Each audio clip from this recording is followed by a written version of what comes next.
Hello everyone, finally हमारा 5 अक्टूबर को talent text का एग्जाम कंडक्ट हो चुका है ना। अब सबसे इंपॉर्टेंट स्टेप है उसके क्वेश्चंस एंड सॉल्यूशंस का स्टेप बाय स्टेप डिस्कशन करना। तो आज मैं आपके लिए क्लास 10th का पेपर लेकर आई हूँ बेसिकली, जिसमें हम पेपर कोड एक्स का डिस्कशन करने जा रहे हैं। तो चलिए स्टार्ट करते हैं, देखते हैं फिजिक्स का पेपर कैसा आया था, उसका लेवल क्या था। चलिए स्टार्ट करते हैं। Now question 1 is the graph shows the variation of V with change in U for a mirror points plotted above the point A on the curve are for values of V. हमें क्या given है, हमें point A के ऊपर जो graph का part है वहां पर हमें वी की वैल्यूज फाइंड आउट करनी है। ठीक है, तो ये जो पॉइंट ए है, अच्छा इस पॉइंट को हम ध्यान से देखें तो ये पॉइंट क्या है, 45 डिग्री के एंगल पर जो लाइन आ रही है वहां पर हमें शोन है। तो यानी कि ये जो पॉइंट ए है हमारा सिमेट्रिक पोजिशन पर है, यानी कि यहाँ पर जो हमारी u की वैल्यू होगी और यहाँ पर जो हमारी v की वैल्यू होगी वो इक्वल होगी, क्योंकि ये हमारा पॉइंट ए सिमेट्रिक पोजीशन पर है। ठीक है, अब हमें क्या फाइंड आउट करना है, इसके ऊपर जो ग्राफ का पार्ट है वहां पर हमारी u एंड v की वैल्यू, सॉरी v की वैल्यूज क्या होंगी। ग्राफ के ऊपर ए पॉइंट के ऊपर जो ग्राफ का पार्ट है वहां पर v की वैल्यू हमारी क्या होंगी, ये हमें फाइंड आउट करना है। तो ये जो ग्राफ है हमें मिरर के लिए गिवन है, तो मिरर फॉर्मूला हम अप्लाई कर सकते हैं, 1/f is equal to 1/v minus 1/u। ठीक है, हमें क्या गिवन है, u is equal to V given है। अच्छा, हम मिरर के लिए अप्लाई कर रहे हैं तो 1/v प्लस 1/u होगा हमारा। ठीक है, v इज इक्वल टू हमारा u है, तो 1/v प्लस u की जगह भी हम v पुट कर देंगे। ठीक है, तो हमारी 1/f इज इक्वल टू क्या होगा हमारा 2/v होगा। ठीक है, सो v हमारे v की वैल्यू क्या होगी, हमारी v की वैल्यू होगी हमारी 2f। ठीक है, v की वैल्यू हमारी 2f होगी। ठीक है, अब हमें ये जो ग्राफ के ऊपर वाले पार्ट में हमें चेक करना है, ए पॉइंट के ऊपर जो ग्राफ का पार्ट है वहां हमें चेक करना है। तो अगर हम देखें तो v is equal to 2f आ रहा है, यानी कि ये जो वैल्यू है वो क्या होगी, 2f होगी। यानी कि ये भी हमारी क्या होगी, 2f होगी, क्योंकि हमारी v की वैल्यू क्या है, 2f आई है। ठीक है, तो इस पार्ट पे हमारी v की वैल्यूज क्या होगी, हमें ये चेक करना है। तो ये 2f, ये पॉइंट, इस पॉइंट पर v की वैल्यू 2f है। इसके बाद जो हमारा ग्राफ है वो इन्फिनिटी की ओर जा रहा है, यानी कि यहाँ पर जो वैल्यूज होगी वो ग्रेटर देन 2f होगी, है ना, greater than 2f। Point A के ऊपर जो ग्राफ का पार्ट है वहां पर v की वैल्यूज क्या होगी, ग्रेटर देन 2f होगी, क्योंकि ये हमारा इन्फाइनाइट की ओर जा रहा है, यानी कि 2f से स्टार्ट होकर हमारी वैल्यूज इन्फिनिटी तक जाएंगी। So we can say third option will be our correct answer, larger than 2f। ठीक है, now moving to the question 2, Rohan observes a car going away from him on a straight road doesn't change its speed, the motion of the car is said to be. हमें क्या check करना है, रोहन क्या कर रहा है, एक कार में है जो स्ट्रेट लाइन में जा रही है, स्ट्रेट रोड पर जा रही है और उसकी स्पीड में कोई चेंज नहीं आ रहा है। ठीक है, तो जब भी अगर कार की स्पीड में कोई चेंज नहीं आ रहा है, इसका मतलब उसकी स्पीड क्या होगी, यूनिफॉर्म होगी। ठीक है, अच्छा इसकी डायरेक्शन में भी कोई चेंज नहीं आ रहा क्योंकि वो स्ट्रेट डायरेक्शन में जा रही है। ठीक है, उसकी डायरेक्शन में भी कोई चेंज नहीं आ रहा है और उसकी स्पीड में भी कोई चेंज नहीं आ रहा है, यानी कि उसका जो मोशन होगा वो कौन सा होगा, यूनिफॉर्म मोशन होगा, यानी कि वो इक्वल टाइम इंटरवल में इक्वल डिस्टेंस कवर कर रहा है। So we can say first option will be our correct answer. उसका मोशन क्या होगा, यूनिफॉर्म मोशन होगा, क्योंकि वो अपनी स्पीड को भी चेंज नहीं कर रहा है और अपने डायरेक्शन को भी चेंज नहीं कर रहा है। Now moving to the question third देखते हैं।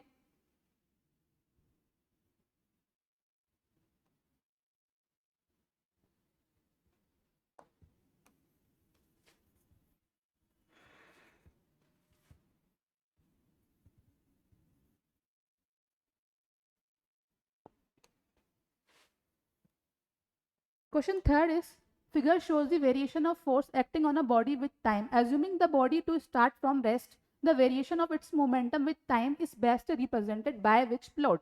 हमें एक ग्राफ गिवन है। ठीक है, इसमें जो ये हमारा फोर्स टाइम ग्राफ है, इसमें ग्राफ हमारा इस तरीके से शोन है, इसमें जो फोर्स की मैक्सिमम वैल्यू है वो 20 न्यूटन है।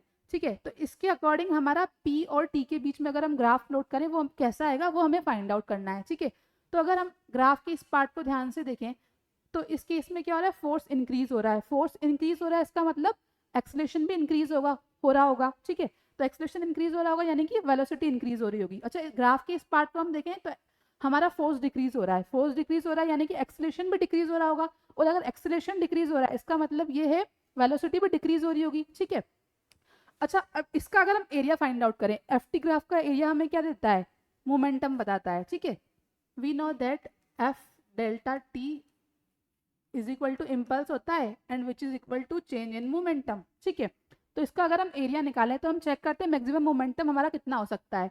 तो इसका एरिया क्या होगा 1/2 इंटू बेस कितना है 4, हाइट कितनी गिवन है हमें 20, ठीक है। तो 40 kg मीटर पर सेकेंड, ठीक है। kg मीटर पर सेकेंड क्या होगा इसका मोमेंटम मैक्सिमम हो सकता है, ठीक है। तो जहां भी हमारा 40 मैक्सिमम मोमेंटम आ रहा है उनमें से हमारा करेक्ट ऑप्शन होगा। अच्छा, फर्स्ट एंड सेकंड में हमारा मोमेंटम 80 भी आ रहा है, 80 पर भी ग्राफ हमारा प्लॉट हो रहा है, तो ये फर्स्ट एंड सेकंड तो हमारे वैसे ही इनकरेक्ट हो जाएंगे। ऐसे ही हम थर्ड और फोर्थ को चेक करेंगे, थर्ड और फोर्थ में हमारा मैक्सिमम मोमेंटम 40 ही आ रहा है, यानी कि इन दोनों में से हमारा ग्राफ करेक्ट होगा। जब हमने ग्राफ के इस पार्ट की बात की तो यहाँ पर हमारा क्या हो रहा है, वेलोसिटी इंक्रीज हो रही है, यानी कि मोमेंटम भी इंक्रीज हो रहा होगा, ठीक है। तो मोमेंटम इंक्रीज हो रहा होगा तो इंक्रीजिंग स्लोप का हमारा ग्राफ आएगा। तो इंक्रीजिंग स्लोप का हमारा ग्राफ कैसा होता है, कुछ इस टाइप का होता है, ठीक है। तो इनिशियली हमारा ग्राफ क्या आएगा, इंक्रीजिंग स्लोप का आएगा इस तरीके से, ठीक है। अच्छा, हम इस ग्राफ के इस पार्ट की बात करें तो इस पार्ट में क्या हो रहा है, वेलोसिटी डिक्रीज हो रही है क्योंकि हमारा एक्सेलरेशन डिक्रीज हो रहा है, ठीक है। तो वेलोसिटी डिक्रीज हो रही है यानी कि डिक्रीजिंग स्लोप का ग्राफ आएगा हमारा। तो डिक्रीजिंग स्लोप का ग्राफ कैसा होता है हमारा, कुछ इस टाइप का ग्राफ होता है। तो 20 के बाद हमारा ग्राफ कैसा आएगा, डिक्रीजिंग स्लोप का, यानी कि 0 to 2 सेकंड तो हमारा इंक्रीजिंग स्लोप का ग्राफ आएगा, फिर 2 to 4 सेकंड हमारा डिक्रीजिंग स्लोप का ग्राफ आएगा, और हमारा मैक्सिमम मोमेंटम कितना हो सकता है 40 हो सकता है। So we can say third option will be our correct answer, ठीक है। तो हमारा थर्ड ऑप्शन करेक्ट होगा, क्लियर। फोर्थ ऑप्शन हमारा नहीं हो सकता क्योंकि इसमें यहाँ पर डिक्रीजिंग स्लोप का ग्राफ दे रखा है और इधर इंक्रीजिंग स्लोप का, जबकि हमारा पहले तो क्या आना चाहिए, इंक्रीजिंग स्लोप का ग्राफ आना चाहिए, देन फिर हमारा डिक्रीजिंग स्लोप का ग्राफ आना चाहिए। So we can say third option will be our correct answer, clear. Now moving to the next question, the velocity time graph of a particle with mass 2 kg moving along a straight path is provided. Calculate the total work done by the net force acting on the particle during this motion. ठीक है, हमें graph given है। अच्छा, ये graph कौन सा है, VT graph है, ठीक है। हमें क्या फाइंड आउट करना है, total work done by the net force acting on the particle, ठीक है। तो वीटी ग्राफ का एरिया हमें क्या देता है, डिस्प्लेसमेंट देता है। अच्छा, जो हमारा हमें क्या फाइंड आउट करना है, हमें वर्क डन फाइंड आउट करना है। तो वर्क डन किसके इक्वल होता है, चेंज इन काइनेटिक एनर्जी के। We know that work done W is equal to change in kinetic energy, ठीक है। इसको हम क्या लिख सकते हैं, 1/2 mv² माइनस 1/2 mu², ठीक है।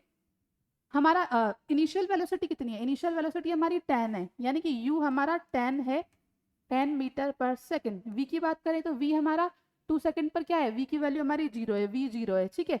तो इसमें हम पुट करके वर्क डन की वैल्यू निकाल लेंगे, ठीक है। वर्क डन क्या हो जाएगा हमारा, v की वैल्यू हमारी 0 तो ये टर्म 0 हो जाएगी हमारी, -1/2, मास हमें कितना गिवन है 2 kg, ठीक है।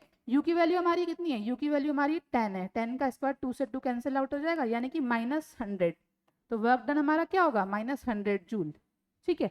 So we can say second option will be our correct answer, clear. Now moving to the next question, a ray passing through the center of curvature of a concave mirror is reflected back along the same path after reflection. In this case, एक रे है जो centre of curvature के through pass हो रही है concave mirror के, concave mirror के सेंटर ऑफ कर्वेचर के थ्रू एक रे पास हो रही है, वो रिफ्लेक्ट हो जाती है, reflect back along the same path, same path में ही वो रिफ्लेक्ट बैक हो जाती है। तो इस केस में क्या होगा, हमें थर्ड रूल पता है, कॉन्केव मिरर के सेंटर ऑफ कर्वेचर से जो भी हमारी रे आती है वो उसी पाथ को रिट्रेस करती है, यानी कि उसी पाथ को फॉलो करती है, जिस पाथ से वो आती है उसी पाथ में वो रिट्रेस हो जाती है। यानी कि इसमें जो हमारी इंसिडेंट रे है वो क्या आ रही है, नॉर्मल के अलोंग आ रही है, यानी कि इंसिडेंट रे और नॉर्मल के बीच में एंगल कितना है हमारा 0 डिग्री है।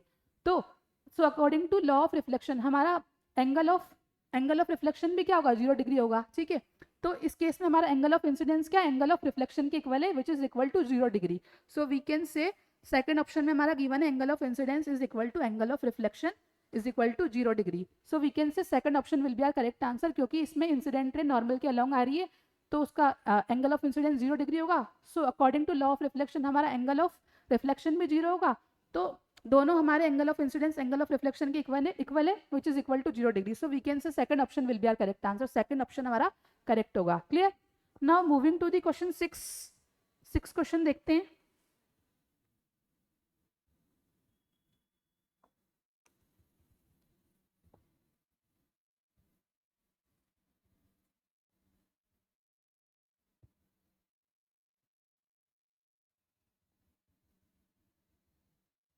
One day, Chetan decided to observe the sunrise and sunset. He noted in his diary that today's sunrise was 8:12 a.m. and sunset was 8:39 p.m. What must be the correct time of the actual sunrise and actual sunset? ठीक है, हमें पता है जो atmospheric reflection होता है उसकी वजह से जो सनराइज होता है, सनराइज होता है हमारा हमें अर्ली यानी कि 2 मिनट पहले ही दिखाई दे जाता है। ठीक है, तो उसने क्या टाइम नोट किया? 6:12 उसने नोट किया है टाइम, 6:12 AM ये उसने चेतन ने नोट किया है। ठीक है, हमें पता है कि हमें अर्ली सनराइज दिखाई दे जाता है, यानी कि एक्चुअल सनराइज कब हुआ होगा? इसके जस्ट 2 मिनट बाद हुआ होगा, यानी कि एक्चुअल सनराइज जो होगा इसके जस्ट 2 मिनट बाद, यानी कि 6:14 AM पे हुआ होगा। ठीक है, और हमारा सनसेट भी क्या होता है? डिलेड हो जाता है, यानी कि जो एक्चुअल सनसेट होता है वो जो हमारा सनसेट होता है एक्चुअल सनसेट से 2 मिनट बाद तक हमें दिखाई देता है, क्योंकि सनसेट डिलेड रहता है। यानी कि 6:39 PM तो उसने नोट किया है सनसेट, 6:39 चेतन ने नोट किया है। ठीक है, तो एक्चुअल क्या होगा? इसके जस्ट 2 मिनट पहले होगा, क्योंकि हमें 2 मिनट बाद तक सनसेट दिखाई देता है, तो 2 मिनट बाद तक उसे दिखाई दिया होगा, लेकिन एक्चुअल में 2 मिनट पहले ही सनसेट हो चुका था। So we can say actual sunset क्या होगा? एक्चुअल सनसेट की टाइमिंग क्या होगी? 6:37 PM। ठीक है, so we can check the options. 6:14 AM तो हमारा सनराइज हुआ होगा, एक्चुअल सनराइज, एंड सनसेट हमारा 6:37 PM पर ही हो गया होगा। So we can say third option will be our correct answer. Clear? ठीक है, now moving to the question 7 question की ओर मूव करते हैं।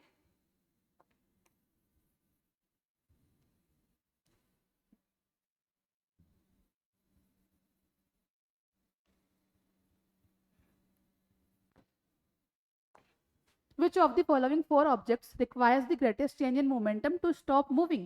ठीक है, हमें electron, oil tanker, raindrop, satellite 4 object given है, इनका मास गिवन है, स्पीड गिवन है, तो हम मोमेंटम फाइंड आउट कर सकते हैं। तो मोमेंटम हमारा क्या होता है? P = mass into velocity. ठीक है, तो इलेक्ट्रॉन के लिए हमारा क्या होगा? इलेक्ट्रॉन के लिए अगर हम मोमेंटम फाइंड आउट करें तो क्या होगा हमारा? mv यानी कि 10⁻³ इंटू 10⁻7, यानी कि क्या होगा हमारा मोमेंटम? 10⁻23 kg/s। ऐसे ही हम ऑयल टैंकर का फाइंड आउट करें तो क्या होगा? मोमेंटम mv होता है 10⁸ इंटू 10⁻⁻1, यानी कि 10⁻7 होगा kg/s। ऐसे ही हम रेनड्रॉप का फाइंड आउट करेंगे तो क्या होगा?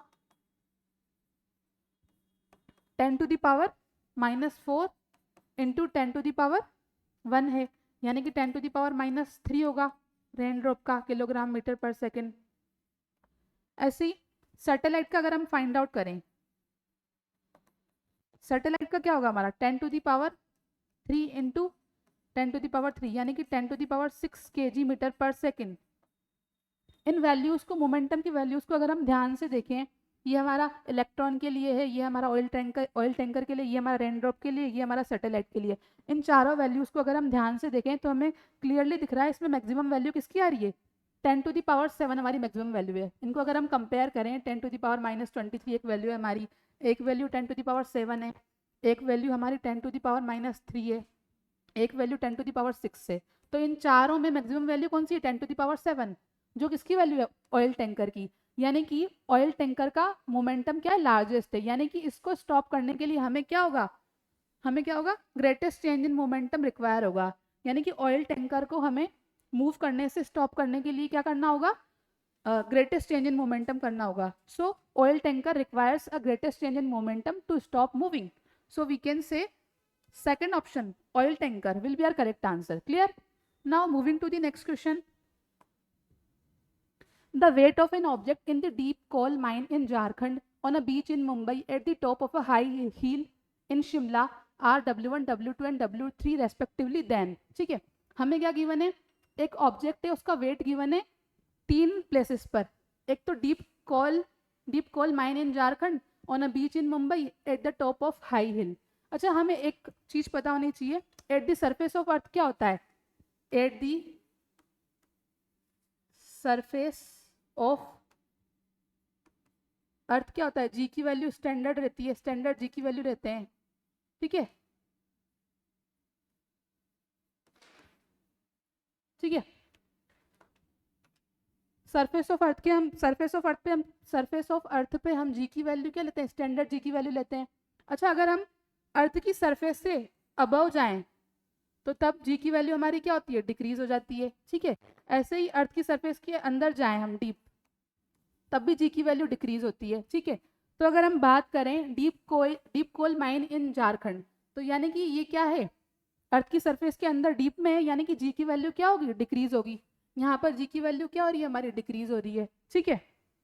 डीप कोल माइन में हमारी जी की वैल्यू डिक्रीज हो रही है। अच्छा, on a beach in Mumbai की बात करें, मुंबई में किसी बीच पर, यानी कि ये just essentially at the sea level पर है, ये हमारा जस्ट सी लेवल पर है, यानी कि जी की वैल्यू क्या होगी, स्टैंडर्ड जी की वैल्यू लेंगे हम यहाँ पे बीच इन मुंबई पे, ठीक है।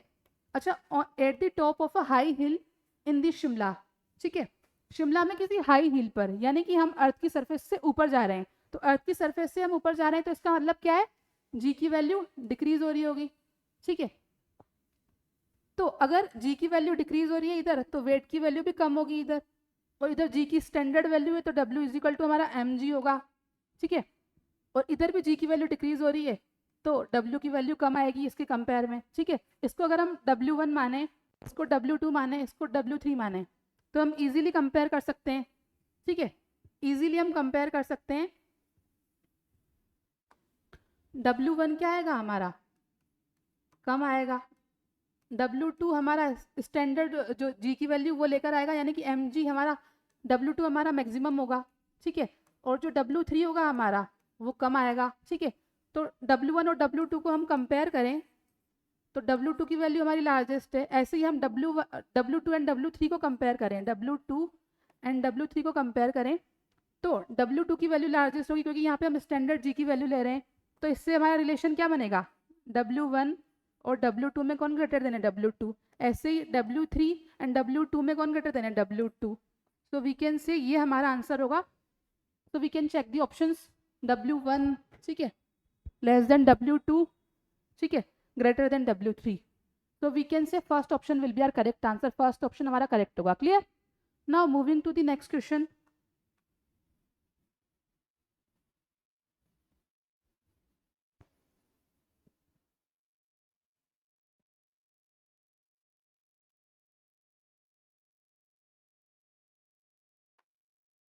An object is placed 20 centimeter from a lens and an image is formed half the size of an object, then the lens may be, ठीक है, हमें क्या गिवन है, एक ऑब्जेक्ट है 20 सेंटीमीटर की डिस्टेंस पर प्लेस्ड है, ठीक है, ये हमारी यू की वैल्यू हो जाएगी, ठीक है। हमें क्या गिवन है, image is formed half the size of an object, यानी कि हाइट ऑफ इमेज क्या है, ऑब्जेक्ट की साइज की जस्ट हाफ है, ठीक है। देन द लेंस में बी, लेंस कौन सा होगा हमें ये फाइंड आउट करना है, ठीक है, लेंस कौन सा होगा, कॉनकेव कॉन्वेक्स कौन सा होगा। अच्छा, उसकी फोकल लेंथ भी हमें ऑप्शंस में गिवन, तो फोकल लेंथ भी हमें फाइंड आउट करनी है, ठीक है। सो हमें पता है लेंस के लिए मैग्निफिकेशन क्या होता है, m is equal to H I upon H O is equal to V upon U. H I हमें कितना गिवन है, H I upon H O 1/2 given है, यानी कि मैग्निफिकेशन हमारा क्या हो जाएगा, 1/2 हो जाएगा, ठीक है। अब हमें पता नहीं है कि लेंस कौन सा है, कॉन्वेक्स है या कॉनकेव है, तो हम दोनों वैल्यूज कंसिडर करेंगे, पॉजिटिव भी हो सकती है m की वैल्यू, नेगेटिव भी हो सकती है, ठीक है। तो हम लेंस फॉर्मूला अप्लाई करेंगे, 1/f is equal to minus 1/b minus 1/u, ठीक है। मैग्निफिकेशन हमारा क्या है, अगर हम m की वैल्यू -1/2 लेते हैं, इसको हम v/u के इक्वल करेंगे, ठीक है, v/u के इक्वल करेंगे, तो u की वैल्यू हमारी कितनी है, -1/2 इज इक्वल टू v/u की वैल्यू -20 है, ठीक है। तो माइनस से माइनस कैंसिल आउट हो जाएगा, यानी कि v की वैल्यू हमारी +10 आएगी, ठीक है। तो v की वैल्यू 10 माइनस u की वैल्यू हमारी क्या है, -20, यानी कि ये हमारा 1/10 प्लस 1/20 हो जाएगा, यानी कि 3/20। 1/f की वैल्यू हमारी कितनी आई, 3/20, ठीक है।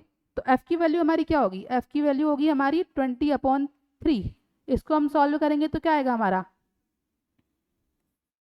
6.67 सेंटीमीटर, ठीक है। तो इस केस में जब हमने मैग्निफिकेशन नेगेटिव लिया है, -1/2 लिया है हमने मैग्निफिकेशन, तो उस केस में हमारी फोकल लेंथ क्या आ रही है, 6.67 सेंटीमीटर, 6.67 सेंटीमीटर हमारी फोकल लेंथ आ रही है। अच्छा, ऑप्शन में हमें कहीं भी 6.67 सेंटीमीटर गिवन नहीं है, यानी कि मैग्नीफिकेशन की वैल्यू नेगेटिव पॉसिबल नहीं है। तो अब हम क्या करेंगे, मैग्नीफिकेशन की वैल्यू पॉजिटिव लेंगे, ठीक है, क्योंकि इस केस में हमारा फोकल लेंथ पॉजिटिव आई है, यानी कि कॉन्वेक्स लेंस होगा। कॉन्वेक्स लेंस में 6.67 फोकल लेंथ आ रही है, तो हमें ऑप्शन में कहीं भी कॉन्वेक्स लेंस की फोकल लेंथ 6.67 गिवन नहीं है, तो हम क्या करेंगे, मैग्नीफिकेशन की वैल्यू पॉजिटिव लेंगे, ठीक है। मैग्नीफिकेशन की वैल्यू हम क्या करेंगे, पॉजिटिव लेंगे। फिर से हम लेंस फॉर्मूला अप्लाई करेंगे, 1/f is equal to 1/v minus 1/u। Magnification हमें क्या लेना है, पॉजिटिव 1/2 v/u। u की वैल्यू हमारी -20 है, ठीक है, 1/2, तो v की वैल्यू हमारी क्या आएगी, -10 सेंटीमीटर, ठीक है। तो लेंस फॉर्मूला हम अप्लाई करेंगे, v की वैल्यू -10 माइनस u की वैल्यू -20, यानी कि -1/10 प्लस 1/20, यानी कि ये हमारा आएगा 1/10, ठीक है। सॉरी, एक मिनट, 20 हमारा एलसीएम आएगा, -2 प्लस 1, यानी कि 1/20 हमारा ये आएगा, ठीक है।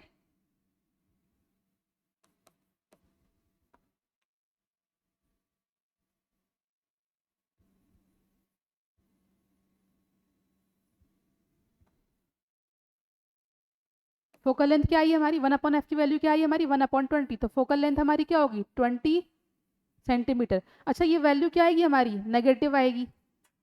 नेगेटिव फोकल लेंथ हमारी किस में आती है, कॉनकेव लेंस में, यानी कि हमारा लेंस कौन सा होगा, कॉनकेव लेंस, जिसकी फोकल लेंथ क्या होगी, 20 सेंटीमीटर, ठीक है। So we can say concave with focal length of 20 centimetre. First option will be our correct answer, clear. Now moving to the question 10। Question 10 देखते हैं।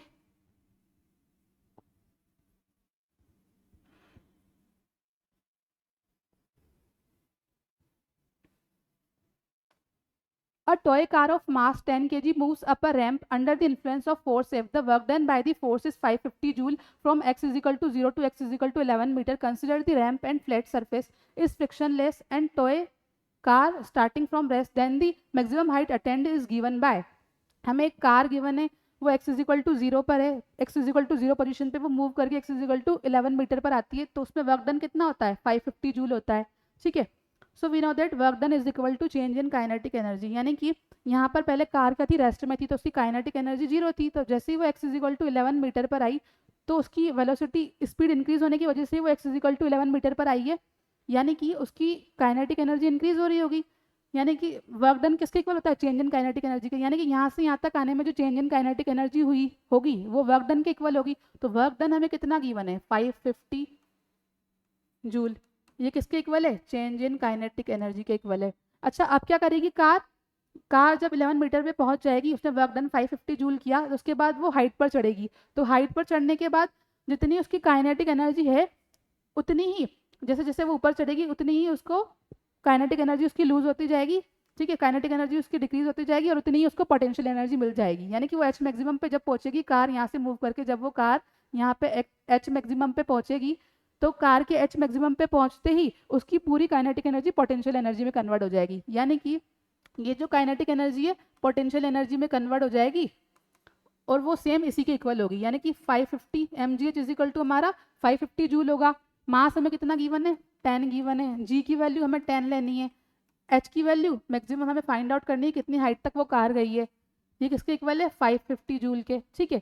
सो we can solve this, H maximum की value हमारी कितनी आएगी, 55/10, यानी कि 5.5 metre, तो H maximum हमारा क्या हो जाएगा, 5.5 metre. So we can say first option will be our correct answer, 5.5 metre हमारा करेक्ट आंसर होगा, clear. Now moving to the question 11। Question 11 देखते हैं।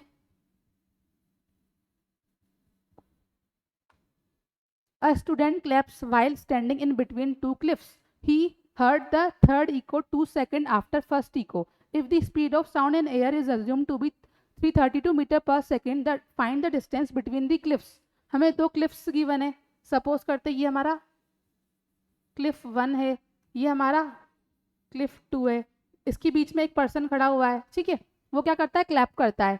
जब वो क्लैप करता है तो क्या होता है, उसकी साउंड क्या होगी, जो उसके पास में क्लिफ जो जो उसके ज़्यादा क्लोजर होगा क्लिफ, पहली फर्स्ट इको वहां से आएगी, सपोज करते क्लिफ 1 उसकी ज़्यादा क्लोजर है, ठीक है, क्लोजर है ये ज़्यादा, तो पहली इको कैसे आएगी, पहले जब वो क्लैप करेगा साउंड इस तरीके से ट्रेवल करेगी, फिर यहाँ पर आएगी तो उसको फर्स्ट इको सुनाई देगी।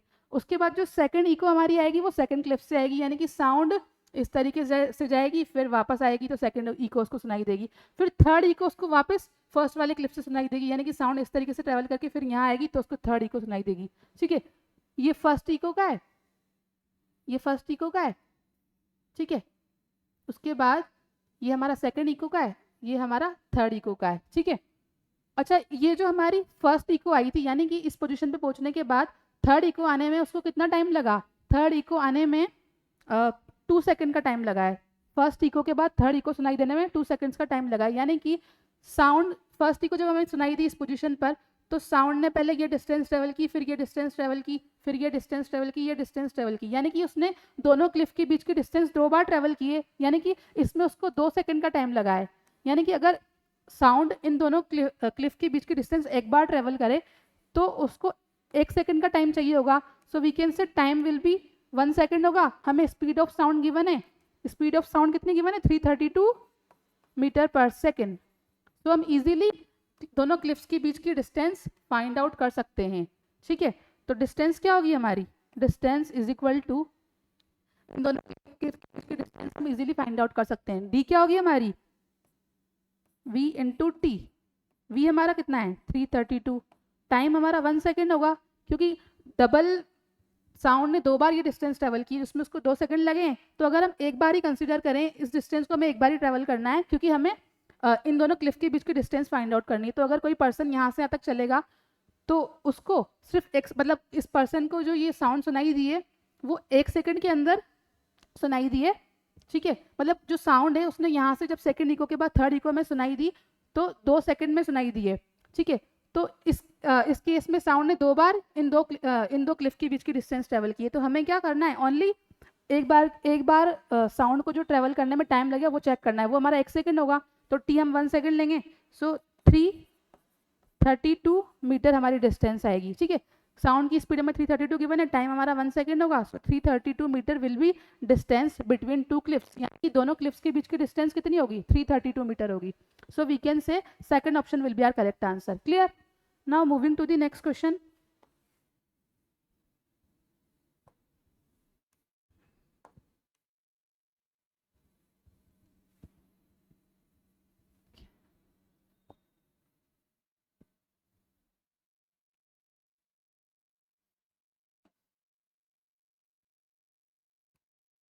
A red light and a blue light enter the same glass medium from air. एक रेड लाइट है एंड एक क्या है, ग्रीन लाइट है, ठीक है। वो क्या कर रही है, एंटर कर रही है एयर से ग्लास मीडियम में, ठीक है। Which of the following is true, इन पांचों में से कौन सा ऑप्शन हमारा करेक्ट होगा वो चेक करना है। Both have same wavelength in glass, नहीं, जो ब्लू लाइट होती है और रेड लाइट होती है दोनों की वेवलेंथ अलग अलग होती है, तो ग्लास में भी दोनों की वेवलेंथ अलग अलग होगी, तो ये तो हमारा इनकरेक्ट ऑप्शन होगा। सेकंड ऑप्शन क्या है, blue light experience more bending. Third है हमारा red light experience more bending. अच्छा, ब्लू और रेड में से कौन ज़्यादा बेंडिंग एक्सपीरियंस करता है हमें चेक करना है। तो जब लाइट की रे एयर से ग्लास में एंटर करती है, लाइट की रे, ये हमारी नॉर्मल लाइट की रे जब एयर से ग्लास में एंटर करती है तो वो नॉर्मल की तरफ बेंड हो जाती है, ठीक है। अब हमें पता है कि अगर हम लेमडा आर और लेमडा ब्लू को कंपेयर करें दोनों की वेवलेंथ को, तो हमें पता है कि लेमडा आर ज़्यादा होता है, रेड लाइट की वेवलेंथ ज़्यादा होती है, लेमडा बी ब्लू की वेवलेंथ कम होती है। यानी कि वी हमें पता है वी इज इक्वल टू क्या होता है, एन लेमडा होता है, यानी कि जिसका लेमडा ज़्यादा होगा उसके लिए स्पीड ऑफ लाइट भी ज़्यादा होगी, स्पीड भी उसकी ज़्यादा होगी, तो वी आर भी हमारा ज़्यादा होगा और वी बी हमारा कम होगा। तो वी आर और वी बी को कंपेयर करें तो वी बी हमारा कम है। तो ब्लू लाइट की स्पीड ऑलरेडी कम है, तो वो जब वो ग्लास में जाएगी तो वो ज़्यादा बेंडिंग एक्सपीरियंस करेगी, ज़्यादा नॉर्मल की तरफ बेंड होगी। So we can say blue light experience more bending, ठीक है। यानी कि ब्लू लाइट हमारी क्या करेगी, मोर बेंडिंग एक्सपीरियंस करेगी, ठीक है, क्योंकि उसकी स्पीड पहले ही कम है तो वो और ज़्यादा बेंड होगी, और ज़्यादा नॉर्मल के टूवर्ड्स बेंड होगी। सो blue light experience more bending, यानी कि सेकंड ऑप्शन हमारा करेक्ट होगा। तो वैसे ही हमारा रेड लाइट मोर बेंडिंग एक्सपीरियंस नहीं करेगी तो ये रॉन्ग होगा। ऐसे ही हमें चेक करना है, red light experience greater slowing, blue light experience greater slowing, ठीक है। अब हमने क्लियरली देख ही लिया कि जो हमारी ब्लू लाइट है ज़्यादा बेंडिंग एक्सपीरियंस कर रही है, यानी कि उसकी उसकी जो स्पीड है, ठीक है, उसकी स्पीड ज़्यादा कम हो रही है। उसकी स्पीड तो ऑलरेडी कम है और जैसे ही वो ग्लास में एंटर कर रही है तो उसकी स्पीड और ज़्यादा कम हो जा रही है ग्लास में एंटर करते ही, यानी कि वो ज़्यादा स्लो हो रही है। So we can say blue light experience greater slowing, तो ये करेक्ट होगा, तो रेड वाला हमारा रॉन्ग हो जाएगा। So we can say second और फिफ्थ हमारा करेक्ट है, तो सेकंड और फिफ्थ हमारा किसमें, 2 and 5 थर्ड ऑप्शन में। So we can say third option will be our correct answer. Clear? Now moving to the question 13।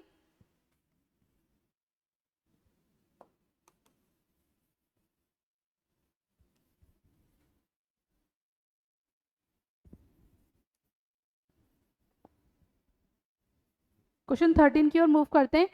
For motion on a straight line path with constant acceleration the ratio of the magnitude of the displacement to the distance covered is. ठीक है, straight line में motion करना है constant acceleration से। ठीक है, straight line में जब हम मूव करते हैं, स्ट्रेट लाइन में अगर कोई पर्सन मूव कर रहा है, ठीक है, स्ट्रेट लाइन में अगर कोई पर्सन मूव कर रहा है तो क्या होता है, उसका जो डिस्टेंस है और डिस्प्लेसमेंट दोनों सेम रहती है। ठीक है, अगर वो डायरेक्शन को चेंज नहीं कर रहा है, अगर वो डायरेक्शन को चेंज नहीं कर रहा है तो उसका डिस्टेंस और डिस्प्लेसमेंट सेम होगा। तो ratio magnitude of displacement, magnitude of displacement and distance का रेशियो हमें देखना है। तो जब डायरेक्शन में कोई चेंज नहीं हो रहा है, डायरेक्शन में कोई चेंज नहीं आ रहा है, तो डिस्प्लेसमेंट का मैग्नीट्यूड और डिस्टेंस का रेशियो क्या होगा, 1 होगा, क्योंकि डिस्प्लेसमेंट और डिस्टेंस दोनों सेम होंगे। ठीक है, और डायरेक्शन भी चेंज नहीं हो रही है तो पॉजिटिव ही होगा हमारा, मैग्नीट्यूड ऑफ डिस्प्लेसमेंट ही लेना है हमें, डायरेक्शन चेंज नहीं हो तो डिस्प्लेसमेंट और डिस्टेंस का मैग्नीट्यूड हमारा क्या आएगा, 1 आएगा। ठीक है, डिस्प्लेसमेंट और डिस्टेंस, डिस्प्लेसमेंट के मैग्नीट्यूड एंड डिस्टेंस का हमें रेशियो लेना है। तो जब अगर ऑब्जेक्ट स्ट्रेट लाइन पाथ में मूव कर रहा है तो डिस्प्लेसमेंट और डिस्टेंस सेम होगा, यानी कि इसका रेशियो क्या आएगा, हमारा 1 आएगा। ठीक है, नाउ आप चेक करें, नाउ आप चेक करें जब वो डायरेक्शन को चेंज कर रहा है, यानी कि स्ट्रेट पाथ में अगर वो मूव कर रहा है तो हो सकता है वो पहले फॉरवर्ड जा रहा हो, देन बाद में वो बैकवर्ड जाना स्टार्ट कर दे। तो बैकवर्ड जाना स्टार्ट करेगा तो डिस्प्लेसमेंट क्या हो जाएगा, उसका डिक्रीज हो जाएगा, लेकिन डिस्टेंस क्या होगी, इंक्रीज हो जाएगी। तो डिस्टेंस तो क्या होगी, ये जो पूरी डिस्टेंस कवर की, ये जो पूरी डिस्टेंस की है प्लस हो जाएगी, तो डिस्टेंस तो क्या होगी, ज़्यादा होगी इस केस में। ठीक है, डिस्टेंस ज़्यादा होगी और डिस्प्लेसमेंट क्या होगा हमारा, कम होगा। ठीक है, डिस्प्लेसमेंट हमारा कम होगा, तो हम display magnitude of displacement and distance का रेशियो फाइंड आउट करेंगे। डिस्प्लेसमेंट हमारा कम है, डिस्टेंस हमारी ज़्यादा है, तो इसकी वैल्यू क्या आएगी, लेस देन 1 आएगी जब वो डायरेक्शन को चेंज कर रहा होगा। तो यानी कि जब वो डायरेक्शन को चेंज नहीं कर रहा है तो हमारा रेशियो क्या आ रहा है, 1 आ रहा है, लेकिन जब वो डायरेक्शन को चेंज कर रहा है तो डिस्प्लेसमेंट हमारा डिक्रीज हो रहा है, लेकिन डिस्टेंस तो हमारी दोनों साइड की ऐड हो रही है। जब इस डायरेक्शन में गया और इस डायरेक्शन में गया, दोनों डायरेक्शन की डिस्टेंस को हम ऐड कर देंगे तो इसका रेशियो क्या आएगा, लेस देन 1 आएगा। तो इन दोनों को हम कंबाइन करें तो लेस देन इक्वल टू 1 हमारी वैल्यू आएगी, हमारा रेशियो आएगा, यानी कि the ratio of magnitude of displacement to the distance covered is क्या होगा, less than equal to 1। So we can say third option will be our correct answer. Clear? Now moving to the question 14।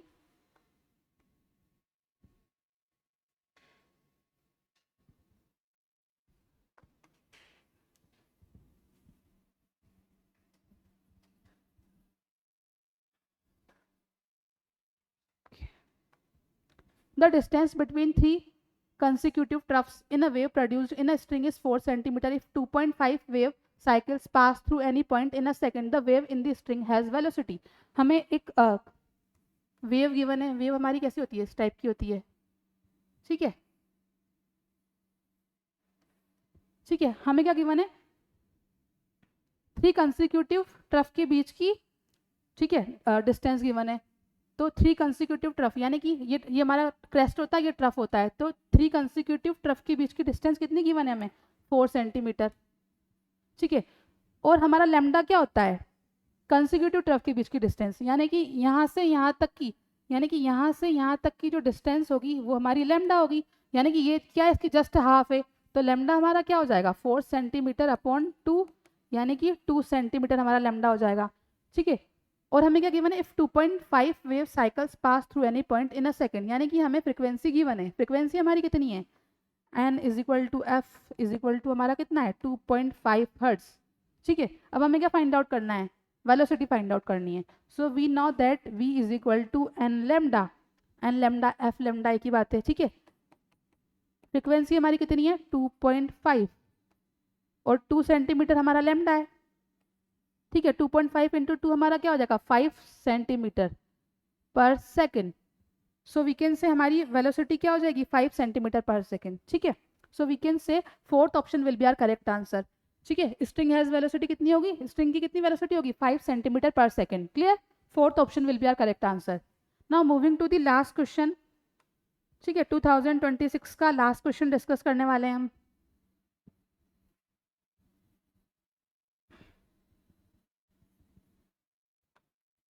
An object weights W1 on the earth and W2 on the moon, then ठीक है, अर्थ पे wait कितना है W1, moon पे wait कितना है W2। ठीक है, हमें पता है अर्थ और मून पे मास तो सेम रहेगा, वेट क्या होता है हमारा mg, मास तो एवरीवेयर सेम रहता है, तो मास की वैल्यू में कोई इफेक्ट नहीं आएगा। लेकिन अर्थ पे जी अर्थ और जी मून को हम कंपेयर करें तो जी अर्थ की वैल्यू ज़्यादा होती है, क्योंकि हमारा जी एम क्या होता है GE/6 होता है, यानी कि अर्थ पे हमारी जी की वैल्यू ज़्यादा होती है, यानी कि अर्थ पे हमारा वेट ज़्यादा आएगा। सो वी कैन से W1 अगर अर्थ पे वेट है और W2 अगर मून पे, तो अर्थ पे हमारे जी की वैल्यू ज़्यादा होती है, यानी कि अर्थ पे हमारे वेट की वैल्यू ज़्यादा होगी। ठीक है, so we can say W1 is greater than W2। So we can check the option W1 greater than W2। So third option will be our correct answer. ठीक है, इसी के साथ हमारा क्लास 10th का पेपर कोड एक्स का discussion finish होता है। आई होप आपके मैक्सिमम क्वेश्चन सही होंगे। Thank you.